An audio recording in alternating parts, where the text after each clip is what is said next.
Mês de maio, temos o costume de celebrar, refletir e trabalhar o mês da família.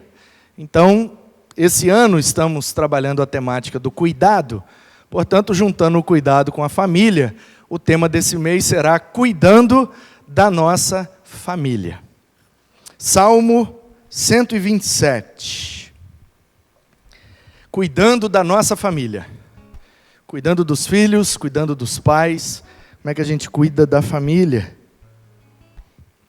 O Salmo 127 é muito conhecido por nós.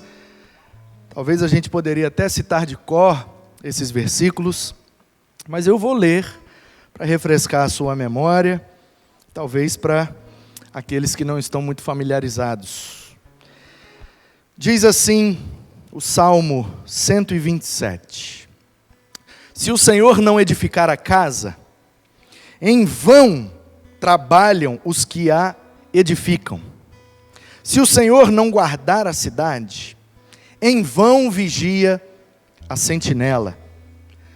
Será inútil levantar de madrugada, dormir tarde, comer o pão que conseguiram com tanto esforço, pois aos seus amados Ele o dá enquanto dormem.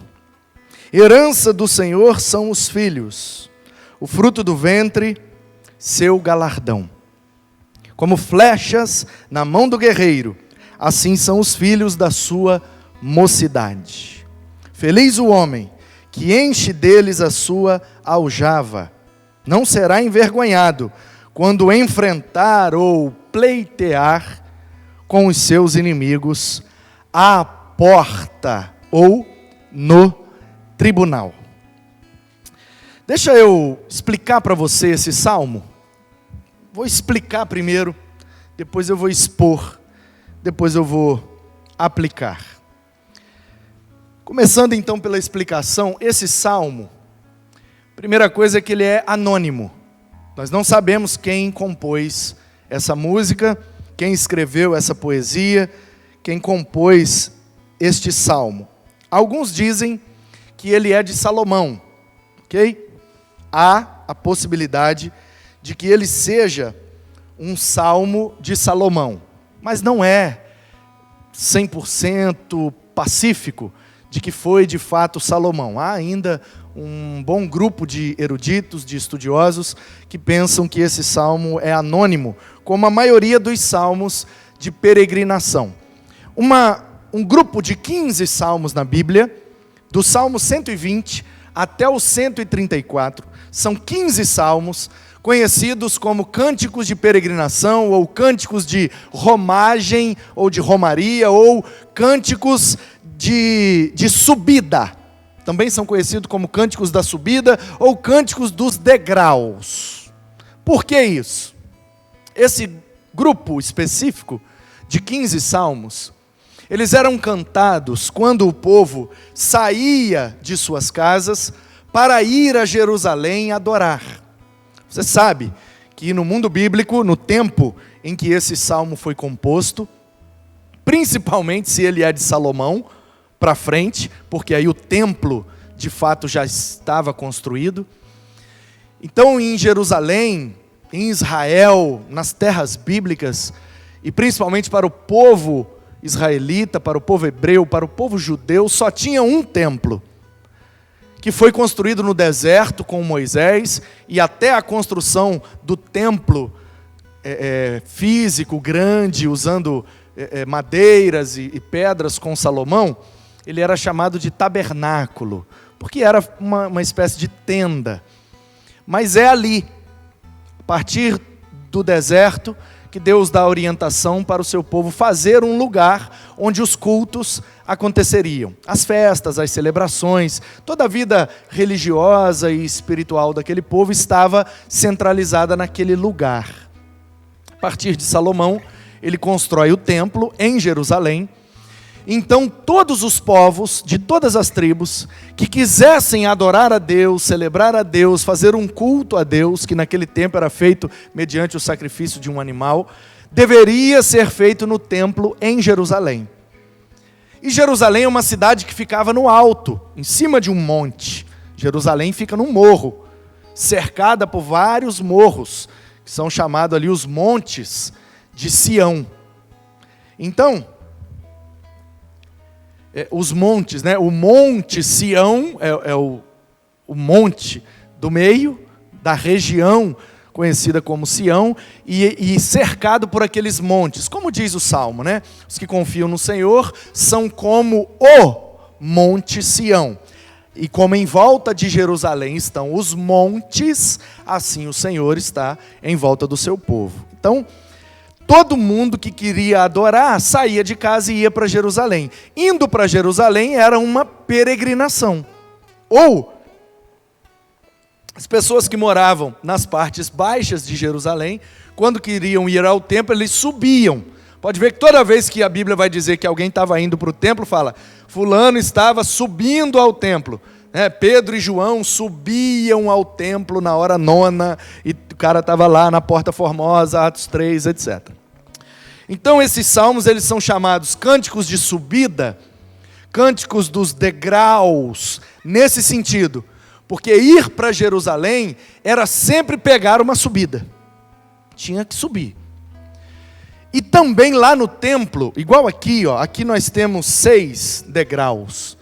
Para você subir ali onde ficam os bancos, para vir aqui para cima do púlpito, você precisa subir esses 6 degraus aqui. Lá no templo também tinham degraus. Do pátio dos gentios, lá embaixo tinha um pátio dos gentios e das mulheres, e aí subiam-se degraus, onde lá em cima era o pátio dos homens, onde aconteciam os cultos. Então, esses que são chamados cânticos dos degraus, é porque dizem, né, os estudiosos, eles iam subindo os degraus e cantando um salmo. Subia mais um degrau, cantava mais um salmo, e assim sucessivamente. Então, eles são cânticos de peregrinação, porque o povo cantava indo adorar. São cânticos dos degraus, porque subiam os degraus lá do templo. E são cânticos de romagem ou de romaria, porque é a mesma ideia de peregrinação. Quando sai um grupo de pessoas para ir para um determinado lugar, para um evento religioso. Isso é chamado de romaria ou romagem. O grupo vai junto, uma espécie de excursão em grupo. A gente pode ver isso claramente em Lucas capítulo 2, no final do capítulo, conta aquela fatídica história que Jesus foi esquecido no templo. Se lembra dessa história?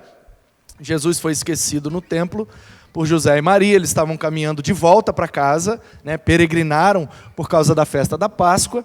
Jesus tinha feito 12 anos, então estava na hora de passar pelo Bar Mitzvah, então eles vieram a Jerusalém, veio José, veio Maria e veio Jesus, com 12 anos. Passaram ali a Páscoa, celebraram, na volta para casa perceberam que Jesus não estava, voltaram para Jerusalém para buscá-lo. Então, aquela situação é a situação clássica desse povo, que de vez em quando tinha que sair de casa e ir a Jerusalém para uma festa, para um culto, para uma celebração.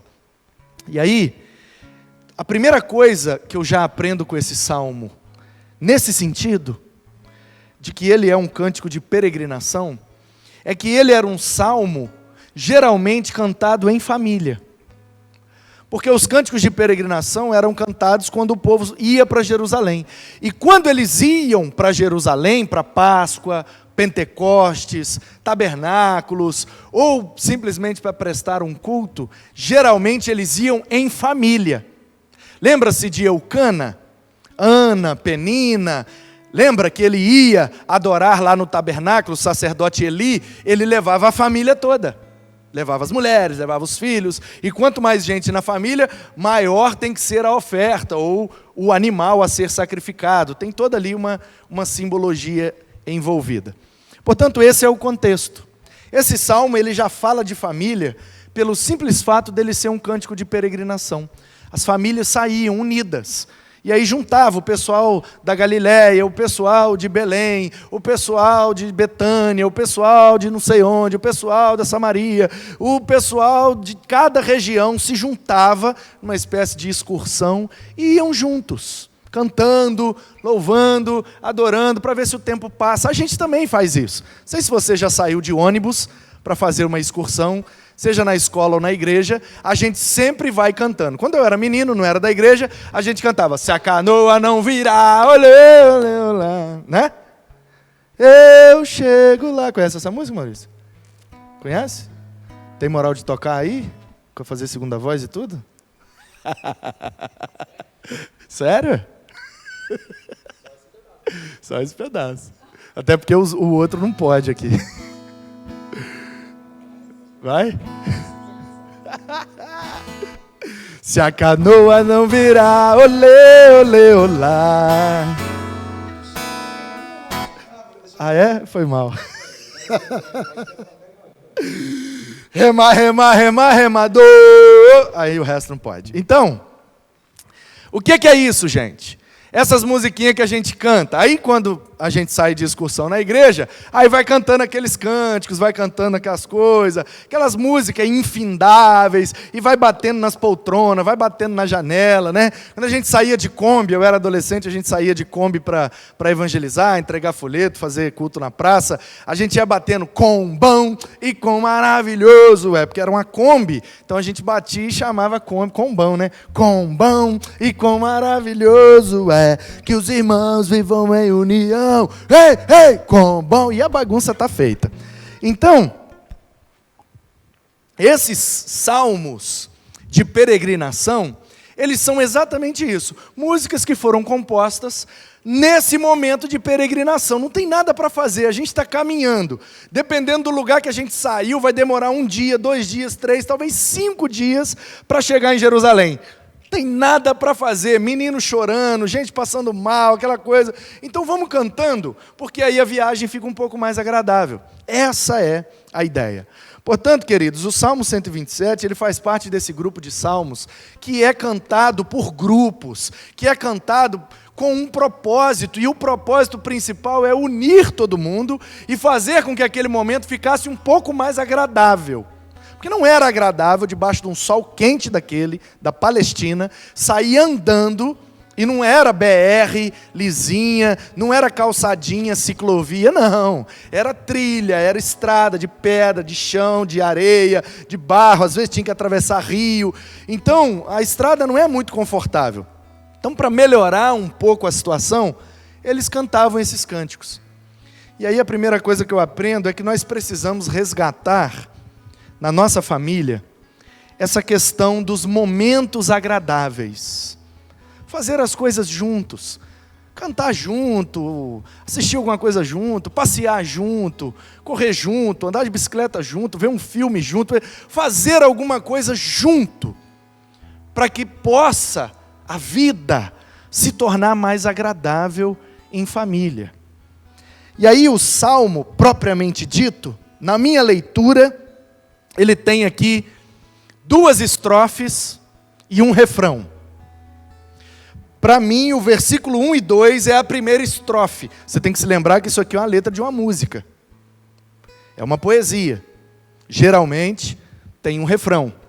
Então, imaginemos, pois, que isso é a letra de uma música, onde o refrão é o versículo 3. Porque na minha leitura, o versículo 1 e 2 está falando para os pais da família.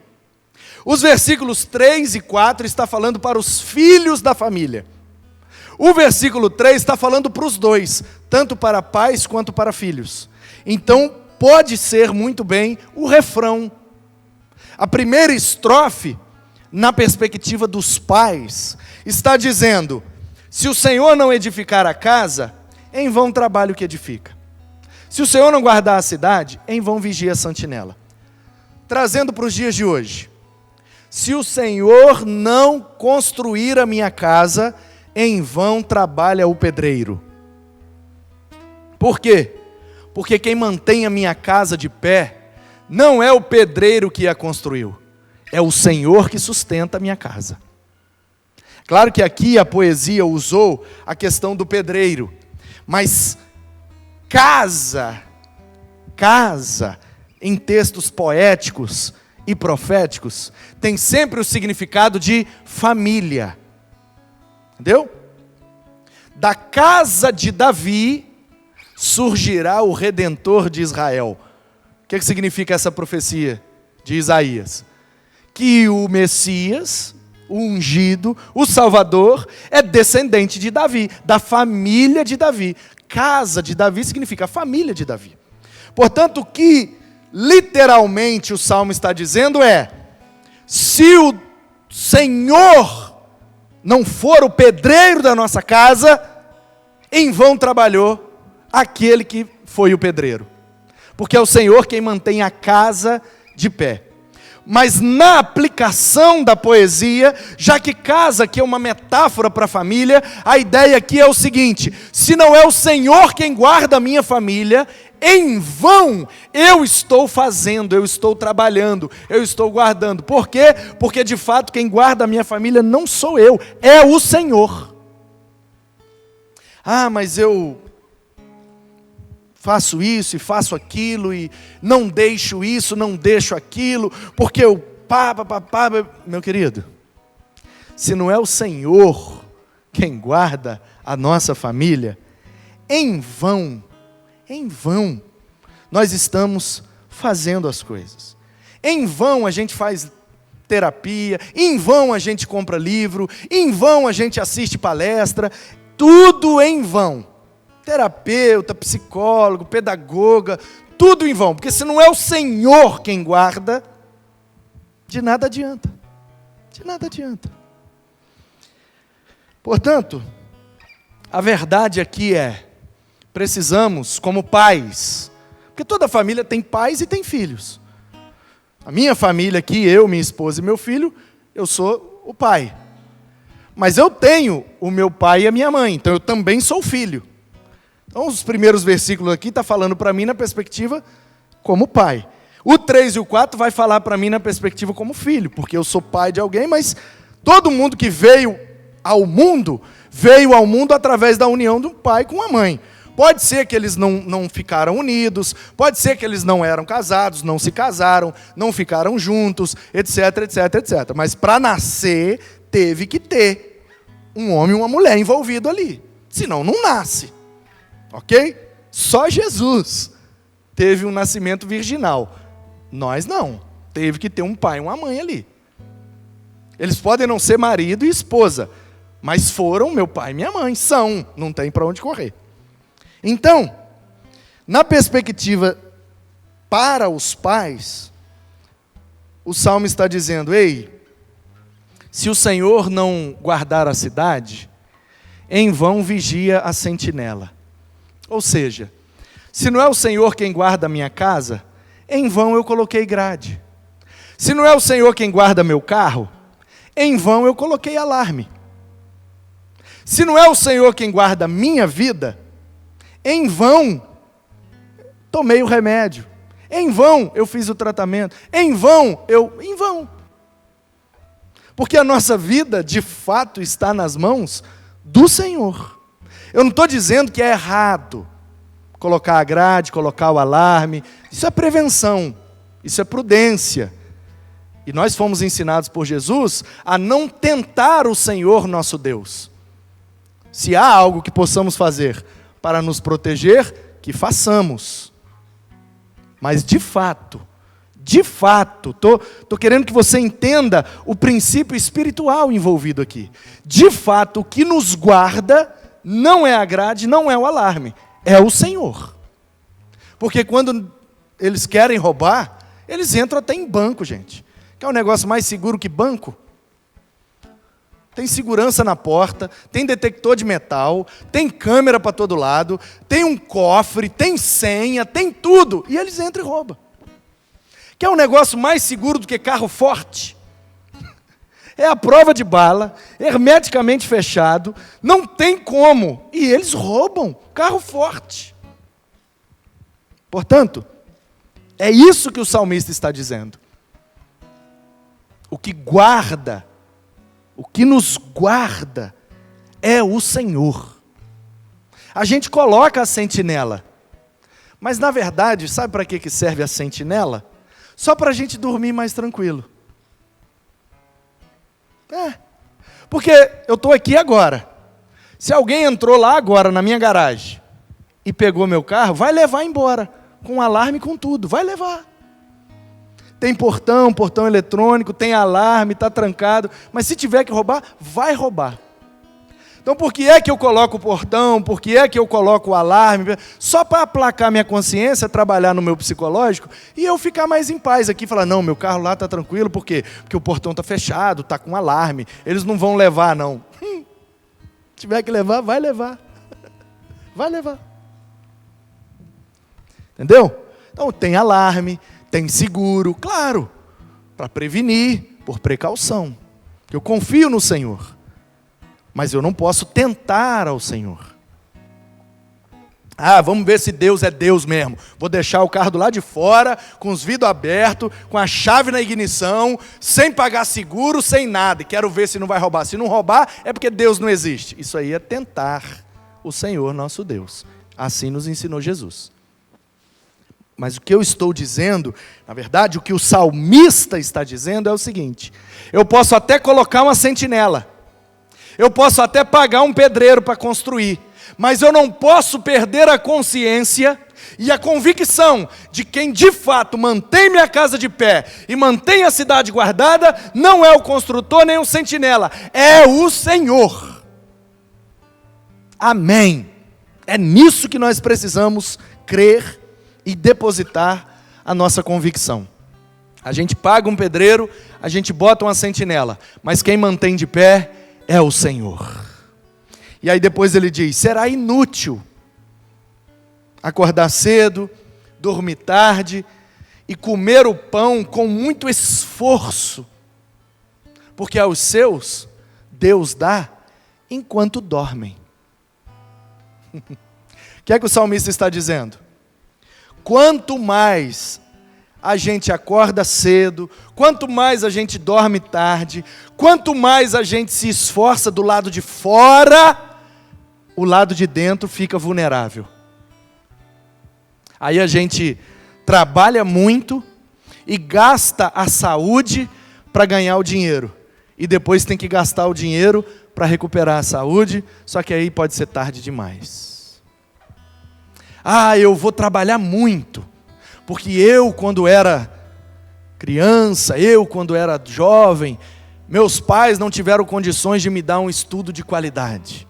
Então eu vou trabalhar muito, vou acordar muito cedo, vou dormir muito tarde, eu vou ganhar um dinheirão para poder dar para o meu filho aquilo que eu não tive dos meus pais. E aí no ato de trabalhar muito, eu não dei para o meu filho aquilo que é o principal, que era a minha presença.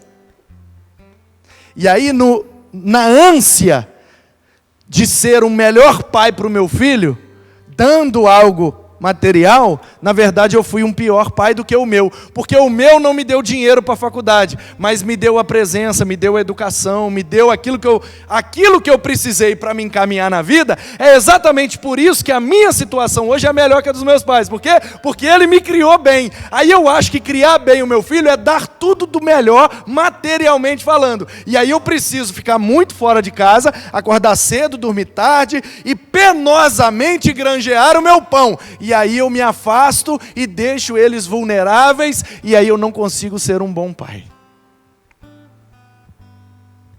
É inútil. É inútil. É inútil. Por isso que geralmente, um cara que é pobre, que tem acesso à informação e à oportunidade, ele melhora de vida e ele tem uma condição bem melhor do que o pai, e aí ele quer dar uma vida de facilidade para o filho, porque é o que ele não teve dos pais e ele acha que é isso que os meninos precisam. Aí ele dá uma vida de facilidades. Aí o que acontece? Aí ele tinha uma boa condição, bem melhor do que a do pai dele, e o filho dele vai ter uma condição muito pior que a dele e até que a do pai dele. Por quê? Porque ele não ensinou o menino que a vida é dura e penosa. E aí o menino aprendeu desde pequeno a ganhar tudo de mão beijada, e aí ele teve tudo que ele queria, e quando o pai dele faltou e ele precisou administrar a própria vida, ele não foi bem educado para isso, ele não sabe lidar com frustração, não sabe lidar com a perda, não sabe lidar com o prejuízo, ele foi mimadinho, teve tudo na mão, e aí ele não consegue se esforçar, o resultado, ele joga na lixeira, ele perde toda a riqueza que o pai deixou para ele. Nunca reparou? Que esses caras que são muito ricos e que passam a sua riqueza para um menino que foi mimado, que nunca trabalhou, que nunca teve que se esforçar, o menino em 5, 10 anos leva à falência tudo que o pai deixou, não? Nunca reparou isso, não? É exatamente por isso. Porque ou a gente aprende desde cedo a conquistar as coisas pelo trabalho, pelo esforço, pela honestidade, ou quando a gente tiver o recurso na mão, a gente vai fazê-lo perder tudo. Não tem jeito. É inútil levantar de madrugada e dormir tarde. E com isso abandonar a nossa família. Portanto, precisamos cuidar da nossa família. E qual é a orientação da Bíblia para os pais? Em primeiro lugar, edifique a sua casa. Coloque uma sentinela. Mas não deposite a sua confiança, nem no construtor, nem na sentinela. Que a sua confiança esteja no Senhor. Segundo, não abandone a presença da sua família para penosamente granjear o pão. Não vale a pena. Não vale a pena. É inútil. É o salmista que está dizendo, tá bom? Ah, o pastor está falando para a gente não trabalhar, para a gente chutar o balde. Não estou falando isso não. Falando isso não. Tem que trabalhar, tem que se esforçar, tem que estudar, tem que melhorar, tem tudo isso. Mas o que nós não podemos é trocar a presença pelo presente. Não pode. Não pode. Então nós precisamos ter tempo de qualidade com a nossa família. Porque nem sempre a gente vai poder ter o tempo de quantidade. Nem sempre a gente tem um tempo de quantidade. Então que tenhamos um tempo de qualidade. Tem que ter. É isso que nós precisamos para cuidar da nossa família. Como pais, depositar a nossa confiança no Senhor. E não trocar a presença da nossa família pelos presentes que o dinheiro pode comprar. Aí eu vou para a segunda estrofe do Salmo, que são os versículos 4 e 5, que dizem, na minha perspectiva, aos filhos: como flechas na mão do guerreiro, assim são os filhos da sua mocidade, ou nascidos na juventude. Como flecha na mão do guerreiro. Qual é a metáfora envolvida aqui? Os filhos têm que ser a arma dos seus pais, a flecha. Quando o Manuzinho era pequeno, saiu aquele desenho dos Incríveis, Os Incríveis. Ele era bebezinho. O Senhor Incrível, a mulher Elástico, a menina moreninha mais velha, a Violeta, e o menino do meio era o Flecha, o loirinho, rápido, porque o poder dele é ser muito rápido. E o bebezinho que explode as coisas lá. Como é que é o nome do bebê mesmo? Não tem nome não, né? O bebê, coisinha, ele é meio doido. Mas o menininho loirinho chamava Flecha. E aí a gente parecia. Eu parecia com o Senhor Incrível. Ana Paula, meio mulher elástica, e o Manuzinho parecia o Flecha. Parecia assim, físico, né? E aí, por conta disso, eu aprendi nesse salmo aqui, que os filhos são como flechas dos pais. E aí, às vezes, eu precisava que o Manuzinho fizesse alguma coisa para mim, eu falava: minha flecha, tchuf, vai lá na cozinha, busca um copo d'água para mim. Você é minha flecha, vai lá, tchá, vai na cozinha, apaga a luz, pega o controle, faz isso, faz aquilo. e falar, você é minha flecha. Flecha do Senhor Incrível lá do filme e flecha também aqui desse salmo. E é exatamente isso. Os filhos, nós os filhos, você que ainda tem seus pais vivos, sua mãe viva, seu pai vivo, seja lá o que for, mas eu fui criado por um tio, então ele está na figura aí do seu pai. Eu fui criado por uma avó, então ela está na figura da sua mãe. Eu fui criado por um professor, não importa. Quem está acima de você e te encaminhou na vida, e te criou, botou comida no seu prato e cuidou de você, representa os seus pais. Então nós precisamos ser para os nossos pais como flechas na mão do guerreiro. Um guerreiro sem flecha, ele está vulnerável, ele não tem como atacar. Então nós precisamos ser essas armas, no bom sentido, que dão segurança.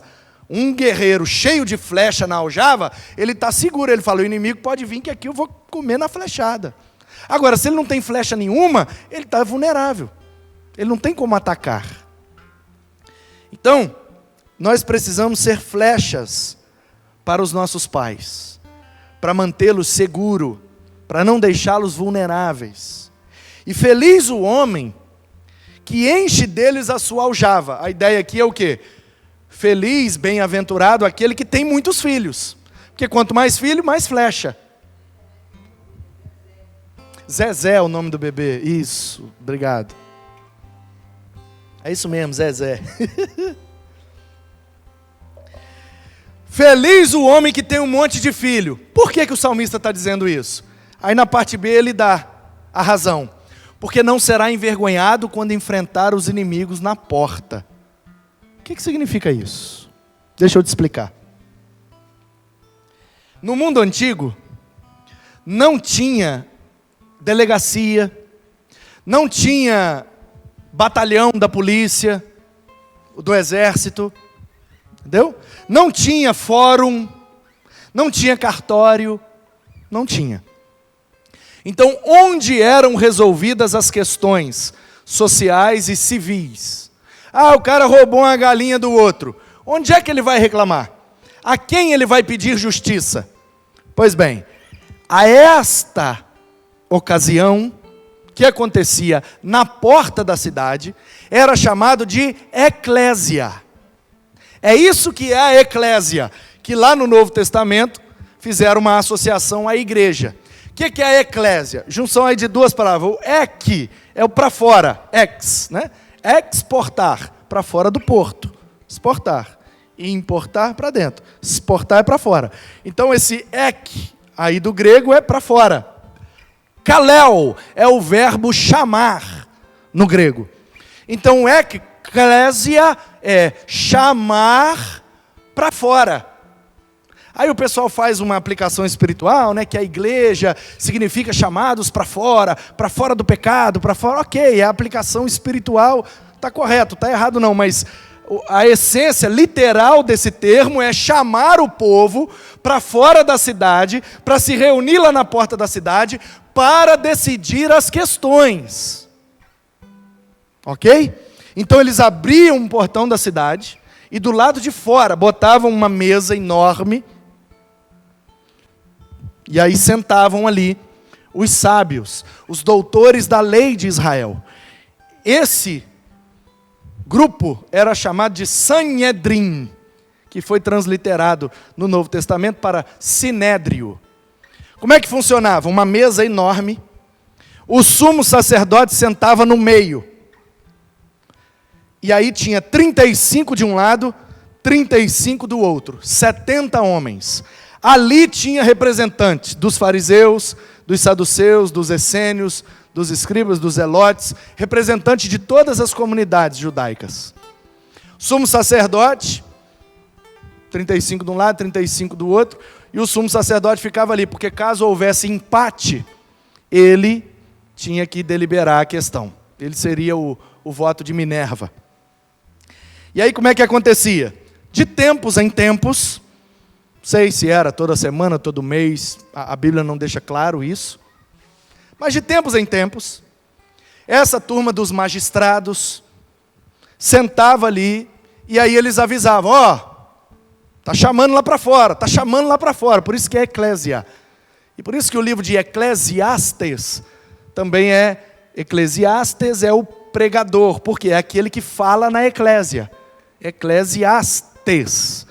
Quem é o cara que fala na eclésia? É o cara que vem para defender aquele que está sendo acusado. É o que nós chamamos hoje de advogado. Então, como é que funcionava no mundo antigo se eles não tinham advogados? Essa profissão advogado não existia. Como é que era feito? O Maurício roubou minha galinha.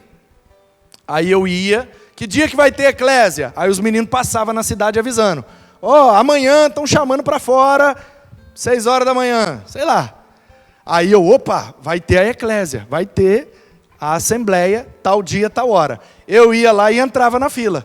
Chegava lá no balcão e quero reclamar. O Maurício, que eu sei onde é que ele mora, lá em Cariacica, e ele foi lá em casa, e depois que ele foi embora, minha galinha sumiu. Então eu estou achando que o Maurício roubou minha galinha, eu queria colocar a situação para resolver aí. Aí eles anotavam tudo e entravam na fila. E durante o tempo em que aquela eclésia estava reunida, as questões eram trazidas. Próximo caso. Agora é o caso aqui de um rapaz chamado Manu Mesa Barba, que perdeu sua galinha, e ele está acusando o Maurício de ser o ladrão da galinha. Ok, o Maurício está aí para se defender? Não está não. Tem alguém aí que pode falar em nome do Maurício? Então como é que funcionava? Se o Maurício não pudesse ir lá na porta se defender, os únicos que podiam defendê-lo eram os filhos dele. Os filhos eram os advogados dos pais, quando eram chamados à eclésia. Por isso que o salmista está dizendo, feliz o homem que tem muitos filhos, porque na hora que ele precisar resolver um problema lá na eclésia, ele vai ter muitos advogados. Entendeu ou não? Os filhos podem defender os pais lá no tribunal, na porta da cidade. Então existem aqui 2 princípios. Assim como para os pais, os princípios são: confie no Senhor e não abandone sua família para poder conseguir patrimônio. Os princípios para os filhos são: sejam uma flecha para os seus pais, sejam a arma que deixa o seu pai seguro, não deixe ele vulnerável, desguarnecido, proteja-o. E em segundo lugar, seja o advogado dos seus pais. Pleiteie a causa deles. Faça com que a causa dos seus pais se torne a sua causa. Qual é a causa do meu pai? Meu pai tem tantos anos de idade e até hoje não teve a casa própria. Essa é a causa do meu pai. Quando eu sento com meu pai, pai, o que está faltando para o senhor? O senhor está com 60 anos, com 70 anos, com 80 anos, o que está faltando para o senhor morrer feliz? Meu filho, eu queria ter uma bicicleta. Então você, como filho, você tem que pleitear a causa do seu pai, deu para entender? No nosso contexto, a gente não vai ser advogado do nosso pai, porque hoje em dia não é mais assim que resolve as coisas. Então como é que a gente aplica esse princípio hoje? Eu preciso defender a causa do meu pai. Eu vou fazer de tudo para que ele não morra sem ter aquilo que ele deseja. Aí eu tenho bicicleta, eu tenho carro, eu tenho moto, eu tenho casa, eu tenho apartamento, eu tenho um apartamento na praia, eu pinto minha casa todo ano, eu troco os meus eletrodomésticos de 2 em 2 anos, mas eu vou na casa da minha mãe, o fogão está caindo nos pedaços, a parede está 20 anos sem pintar, e nananana, deu para entender? É ser advogado para pleitear a causa dos pais. É isso que o Salmo está dizendo. Os pais não podem depositar a sua confiança no que os olhos veem. Devem confiar no Senhor. E não pode abandonar a sua família para conquistar patrimônio. É inútil. E os filhos têm que ser as armas dos seus pais e os advogados que os protegem. Manter o plano de saúde, manter o remédio, manter a casa. Se eles não tiverem condições, nós temos que fazer, como bons filhos. E aí vem o versículo 3, que é o refrão da música, que na minha leitura fala para os dois lados. O versículo 3 aqui é uma gilete, que corta para o lado dos pais e corta para o lado dos filhos. Corta para os dois lados. Herança do Senhor são os filhos. Então, os filhos precisam ter a consciência: eu sou a herança de Deus na vida dos meus pais. O fruto do ventre, o seu galardão. Galardão é recompensa. Portanto, os filhos devem olhar para os pais nessa perspectiva: eu sou a herança principal do meu pai. E os pais devem olhar para os filhos nessa perspectiva: os meus filhos são a minha recompensa. Porque aí faz sentido a música, porque o refrão explica. É por isso que o pai não pode confiar em outra coisa que não seja o Senhor, e não pode abandonar a sua família para conquistar patrimônio. Por quê? Porque a sua maior herança são os filhos. Ele não vai deixar herança maior do que a vida dos filhos. Os filhos são a sua maior herança. Os filhos são o seu maior legado. Portanto, eu posso não deixar uma herança de patrimônio físico, mas eu preciso deixar uma herança de patrimônio moral, social, espiritual e etc. A maior herança que um pai pode deixar para um filho não é de patrimônio físico, é de patrimônio moral, espiritual. É que os filhos sejam aqueles que vão levar o nosso bastão adiante. Essa é a minha oração. Que o meu filho seja mais espiritual do que eu, mais crente do que eu, mais comprometido com a igreja e com o reino do que eu, que ele ganhe mais vidas para Jesus do que eu, que ele conheça mais a Bíblia do que eu, que ele seja a minha maior herança. Pode ser que eu não consiga deixar nada de herança para ele, mas se eu puder deixar a herança moral, espiritual, bíblica, é a maior herança que pode ter. E ele precisa ter a consciência de que ele é a maior recompensa. Esse versículo corta para os dois lados. Portanto, às vezes, como filhos, eu não sei você, mas eu já fiz muito isso. Poxa vida, eu não tive herança nenhuma. Eu não recebi nada dos meus pais. Não recebi uma casa, não recebi um carro, não pagou faculdade para mim. Às vezes a gente fica pensando isso. Mas a maior herança não é essa. Não é essa. Sabe, quando eu lembro que minha mãe acordava cedo e dormia tarde, e trabalhava, como ela mesma diz, igual um burro de carga, para sustentar a casa sozinha. E hoje eu vejo que eu também trabalho muito.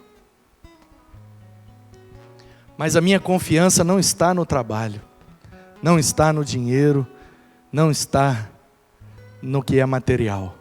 A minha confiança está no Senhor. Porque quem vai manter a minha família unida, quem vai manter a minha família rendida, quem vai manter a minha família de pé é o Senhor. E se não for Ele, nada poderá fazer. Portanto, como pais, nós devemos confiar no Senhor e não abandonar nossa família.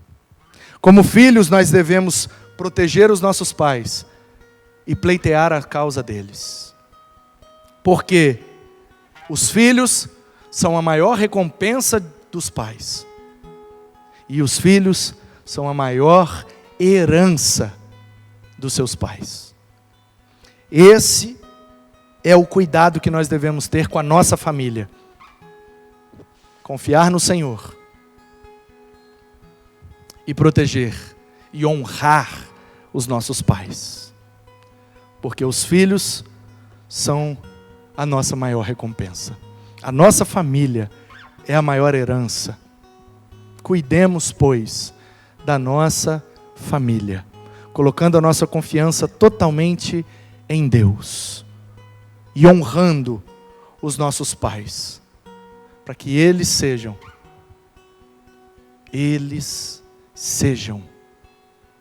o nosso galardão. Nós deles e eles os nossos. Um salmo que fala aos pais, aos filhos. Pais e filhos precisam estar unidos como família, para que o Senhor possa encher a nossa casa de bens, de bênçãos, de galardão, de recompensa, mas sobretudo da presença e da confiança nele. Que ele seja louvado, que ele seja engrandecido, que ele seja agradecido nessa noite. Vamos cuidar de nossas famílias, vamos cuidar, os pais cuidando dos filhos, os filhos cuidando dos pais, e assim nós vamos prosseguir, vamos avante, cuidando uns dos outros, dentro das nossas casas, principalmente nesse tempo de quarentena. Aproveite esse tempo para ter tempos de qualidade em família e com a sua família.